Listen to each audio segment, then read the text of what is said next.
This is their schedule at the crossroads in Hastings.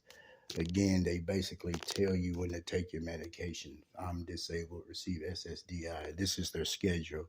I have medications that are take as needed, and I have medications I have to take in the middle of the night, but you have to follow their schedule. Basically, they're controlling your medication like a little kid in disregard to what the doctor prescribes you to do and what time to take. You have to take it when they say so.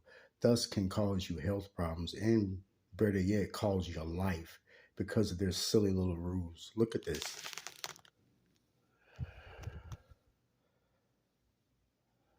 Medication time, like you some preschooler. You have to take your medication when they say so. That's illegal. Even in prison, once again, they give you medications to put in your locker because you have a right to take your medications when needed. Nobody can hinder you from taking your medications that are prescribed, but these people are. Again, see their schedule. And again, the lady named Lacey, very rude and nasty. When I called on the phone, she told me there was no room available. And when I called Jake and told him I would call the police, and the police would make them do something and say, why don't you give these people space? And she never called me back like she said she was going to. So I had to call Jake and Carney to get me in here.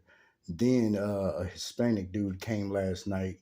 He called. They told him the same thing. There's no room, but it was clearly a bed above me, readily available. Then when he told them he was sleeping in the car, then they let him in. That's because they know the police pulled him over. They were wondering, why are you sleeping outside when there's a shelter there?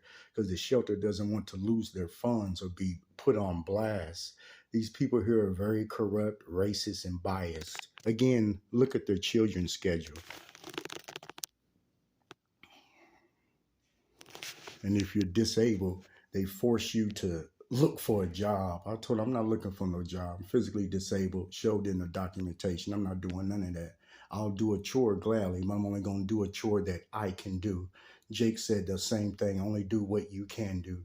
But they're talking like forcing you to do stuff that you can't do and talking about putting you out if you don't do it. No, I'm not going to hurt myself to please something or to prove something to these nasty, biased people here at Crossroads in Hastings, Nebraska.